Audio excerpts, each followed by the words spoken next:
मैं भारतीय जनता पार्टी के लिए बता रहा हूँ ये लाइनें कि मैं दुनिया को मनाने में लगा हूँ, मेरा घर मुझसे रूठा जा रहा है।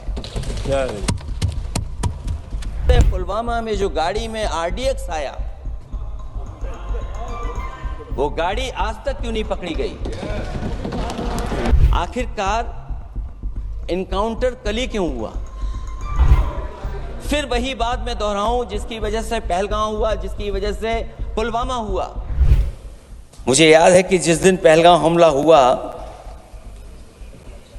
उस दिन वहां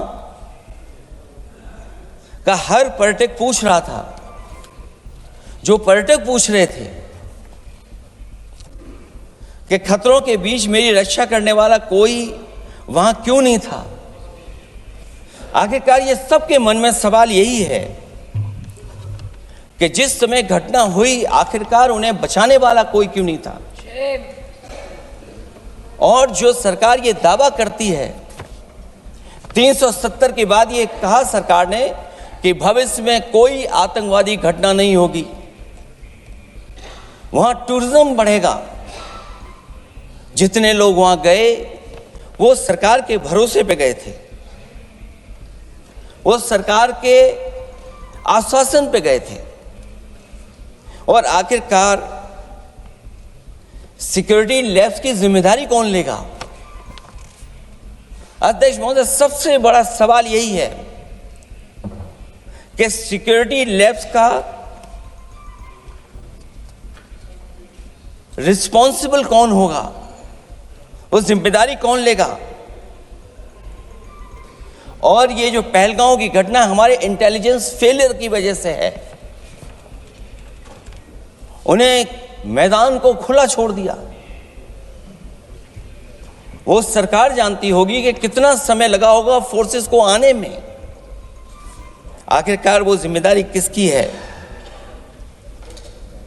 और फिर सरकार को ये जरूर बताना चाहिए कि सरकार क्या क्या कदम उठा रही है कि भविष्य में ऐसी घटना ना हो, क्योंकि पहलगांव से पहले पुलवामा भी हुई और पुलवामा में भी यही बात रखी गई थी कि इंटेलिजेंस फेलियर है। उस समय भी किसकी जिम्मेदारी थी इंटेलिजेंस फेलियर की? किसी को नहीं पता। और अगर इंटेलिजेंस फेलियर पहले था तो पहलगांव में भी वही इंटेलिजेंस फेलियर हम लोगों को और पूरी देश की जनता जानती है आखिरकार जिम्मेदारी किसकी बनती है। मैं ये कहना चाहता हूं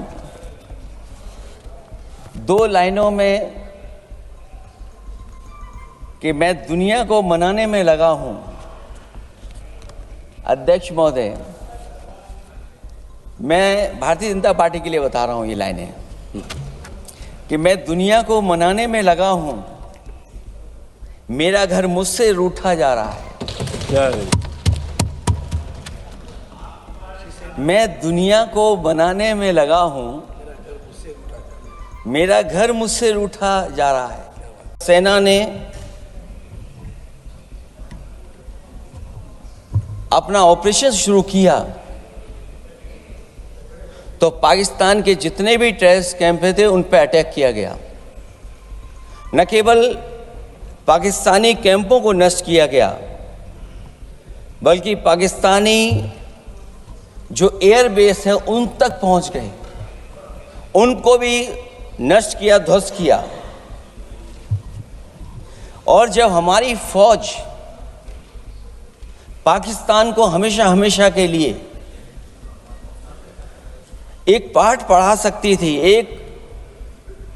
एक ऐसा संदेश जाता कि भविष्य में पाकिस्तान कभी ये हिम्मत नहीं जुटा पाता। और ऐसा भी लगा हम लोगों को, क्योंकि अध्यक्ष महोदय, जब हम बड़े बड़े राष्ट्रीय चैनलों को देखते हैं तो उन चैनलों से ये लग रहा था कि कराची हमारा हो गया है, लाहौर हमारा हो गया है। किसी चैनल ने किसी को ये भी बताया कि हमने उनको पकड़ भी लिया है। जो कमेंट्री, जो विजुअल्स थे, वो ऐसा लग रहा था कि अध्यक्ष महोदय अब पीओके हमारा हो जाएगा। हालांकि सरकार के इंजनों को मैं टकराता हुआ देखता हूं। हो सकता है ये मेरा भ्रम हो, लेकिन पीओके के मामले में सभी इंजन हमें एक दिखाई देते हैं, और जहां पीओके पे पहुंचने तक की बात थी, कुछ लोग तो पीओके पर ये कह रहे थे कि हमारा कब्जा हो जाएगा, 6 महीने का केवल हमें मौका मिल जाए। ये अफसर सरकार आखिरकार पीछे कैसे हट गई, और क्या कारण था कि सरकार को सीज फायर का ऐलान करना पड़ा? अध्यक्ष महोदय, हमें उम्मीद थी कि सरकार सीज फायर करेगी, सरकार ऐलान करेगी, लेकिन इनकी मित्रता बहुत है, बहुत गहरी मित्रता है,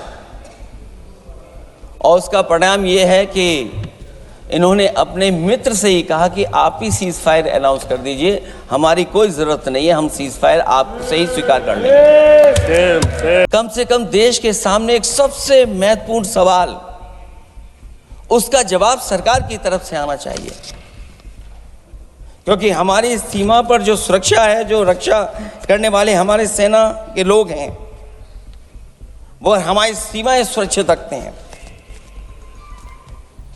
लेकिन हमारे भारत का क्षेत्रफल क्या है? और सरकार को कम से कम ये जानकारी देनी चाहिए सदन को, देश की जनता को, कि जिस समय सरकार में ये भारतीय जनता पार्टी आई है, और आज जब हम सदन में चर्चा कर रहे हैं, तो हमारे भारत का क्षेत्रफल क्या है? कम से कम क्षेत्रफल पता होना चाहिए, क्योंकि जब हम सवाल पूछते हैं, और जो सवाल पर्यटक पूछ रहे थे कि कुछ ऐसे लोगों को सरकार की ओर से चारों तरफ से चाक चौबंद सुरक्षा घेरा क्यों दिया जाता है, वो जो बाद में ठग साबित होते हैं, जो हमारी रक्षा क्यों नहीं की गई?